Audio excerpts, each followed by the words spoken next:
rockets from Hamas?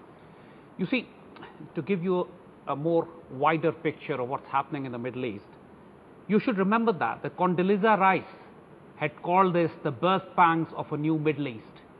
In the 21st century, the Americans had planned to wage multiple wars in the Muslim world, in the greater Middle East, and the objective was not just to change the politics, but also the geography of these lands.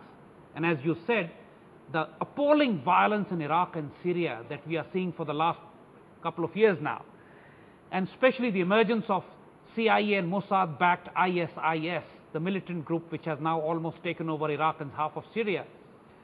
All these are part of a larger war to create greater Israel in the Middle East.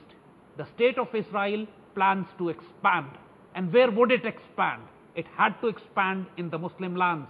The Syrians, Iraqis, Jordanians, Egyptians, Palestine, Saudi Arabia. If you look at the map of a proposed state of greater Israel, that includes all these Muslim lands.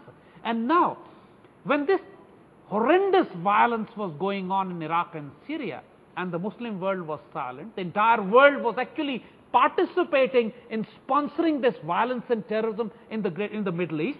Israelis thought of an opportunity. Let me ask you this. You just mentioned that Muslim world, including the entire world, was silent. The question is, why is our Muslim world so quiet on this barbaric act of Israel? You see, if you look at it, the Arabs are actually the battlefield themselves. The entire Arab world is in turmoil. There's no Arab leader left to raise his voice. I mean, would Syria raise his voice while he's fighting? Bashar al-Assad is fighting for his own survival. While Nouri al-Maliki in Iraq would raise a voice while half of his country has been taken over by Mossad and CIA-backed ISIS. But we have Saudi Arabia, we have Iran. Why aren't they raising their voices? You see, Turkey, Iran and Pakistan are only three Muslim countries left who have the capability to raise voices. And Iran is raising voice. Turkey is raising voice. But in Pakistan, as you said, in the interim, Pakistan's government itself is facing an existential crisis, and the government is collapsing in itself. So there is absolutely no government in Pakistan today to raise its voice for the Palestinians. And the Arab world itself is either complicit in war crimes, or they are so afraid, so scared that whatever is happening in the Middle East is now going to come to them. For example, Jordan. For example, Saudi Arabia. There are two countries where the turmoil has not yet reached. But both these countries are complicit with the Americans, are afraid, mortified actually, that this whole violence is going to come to Saudi Arabia and would come to Jordan. And this is what Israel is doing now. It's exploiting the opportunity. So, Mr. Zahid Hamid, that's the only reason that Saudi and Jordan are quiet on this issue? You see, Saudis and Jordan, particularly the Saudis, have made an absolute mess of what's happening in the Middle East now. They decided to sleep with the devil. They decided to join ranks and hands with the Americans and the NATO and the Israelis to overthrow the Syrian regime first, create the turmoil in Libya, overthrow the Morsi regime in Egypt. All these turmoil that you see in the Middle East, Saudis and Qataris are aggressively involved.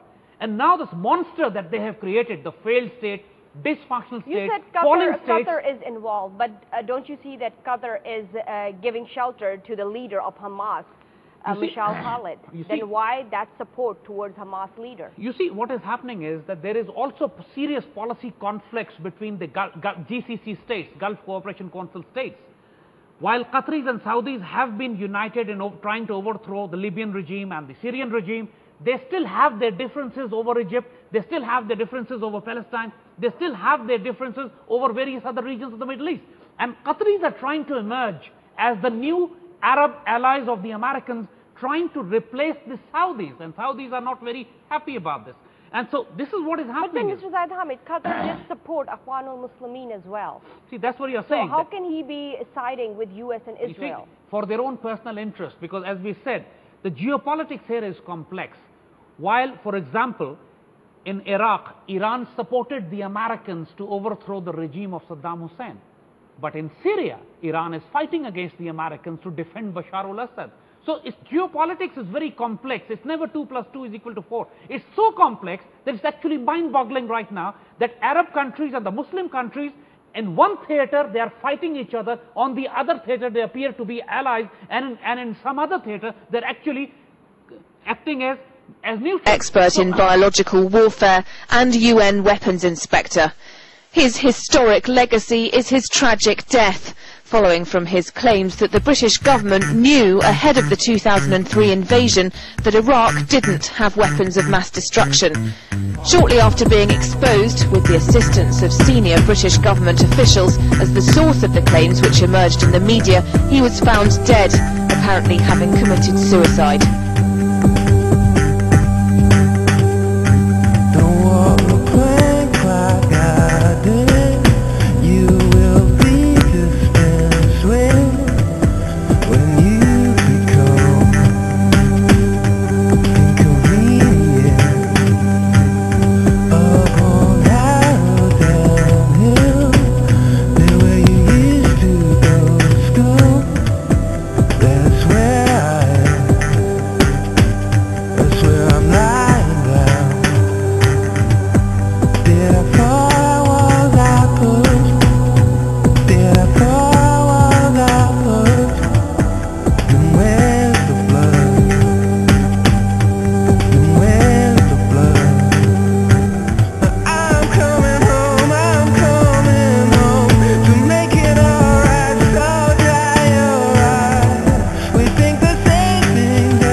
Now that legend will live.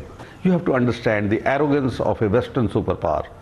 Russians were not so arrogant when they had empire of their own.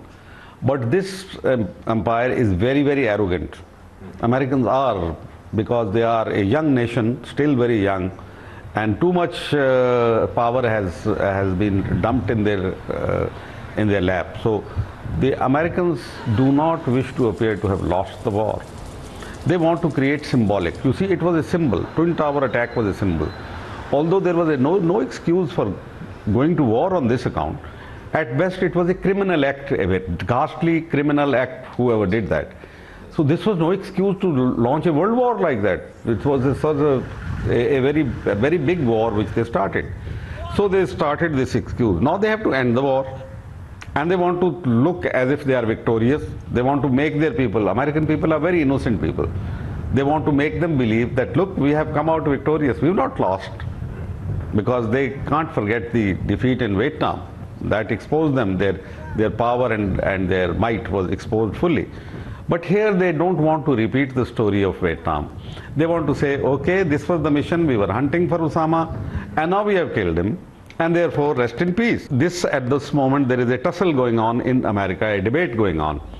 Those people who are of President Obama's mindset, that look, now there is no point in carrying on because this was, and I know some Americans have started already saying, why should we now stay in Afghanistan? There is no excuse. But there are others who say, no, there is an unfinished agenda, and that is Pakistan. So poor Obama has caught in the vortex of these two different opinions, competing opinions. Pakistanis to take the lead because the terrorists operating outside of Pakistan pose a threat to Pakistanis as well as to Afghans and others. And we will have ideas to share with the Pakistanis. We will certainly listen carefully to the ideas that they have. But our message is very clear. We're going to be fighting, we're going to be talking, and we're going to be building. And they can either be helping or hindering. But we are not going to stop our efforts to create a strong foundation for an Afghanistan that is free from interference, violence, conflict, and has a chance to chart its own future. Our mission was clearly stated by the President in his speech at the end of March. It is to defeat, dismantle, and disable al-Qaeda and the enemies of the United States who directly threaten us. Now, since the al-Qaeda is overwhelmingly in Pakistan, not Afghanistan, the question legitimately arises, well, why are we fighting in Afghanistan when the enemy is in Pakistan? And we spent a lot of time discussing this, and the answer is that Taliban and al-Qaeda are so interrelated that Taliban, you might envisage it as the cordon which surrounds the hardcore. Taliban does the local jihad, al-Qaeda does the global jihad, and they interact. And we believe strongly, and I believe all observers would agree, that the enemies of the United States, Taliban, Al-Qaeda, Baitullah Masood, and others, who also are enemies of the Pakistani democracy, are people we must deal with. Which is the former Blackwater. So what's going on? You know, we've talked a lot about these private contractors over in Afghanistan, but why all of a sudden are we starting to hear about them in Pakistan? It seems like they're also, I think you mentioned there were some ads that were coming out about, you know, trying to hire more private contractors in Pakistan. What are they doing over there, and why all of a sudden are we hearing about Well, them? it's clear that what we're seeing here is a slow invasion of Pakistan, not with U.S. military or British military uniformed individuals, but through private military contractors, private security contractors. The NATO commander in Afghanistan, General McChrystal, said he needs more troops and he needs a strategy. It seems like there is no strategy. Is the intention to limit U.S. and NATO involvement to Afghanistan, because it looks like it's bleeding rapidly over into Pakistan, which opens up a whole new can of worms. And so what's the problem with these private contractors? Why are we always hearing about some sort of scandal or naughty behavior, and how can the United States monitor them? Is that possible? Essentially, no military chain of command, no accountability, no military good order and discipline amongst these private contractors.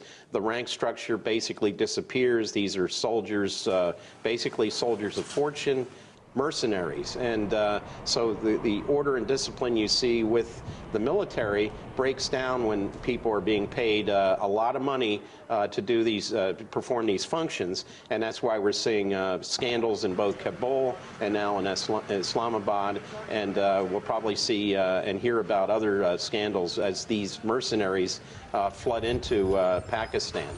Well, as always, we'll certainly keep you updated on all this situation in Pakistan. But for now, back to you in Moscow.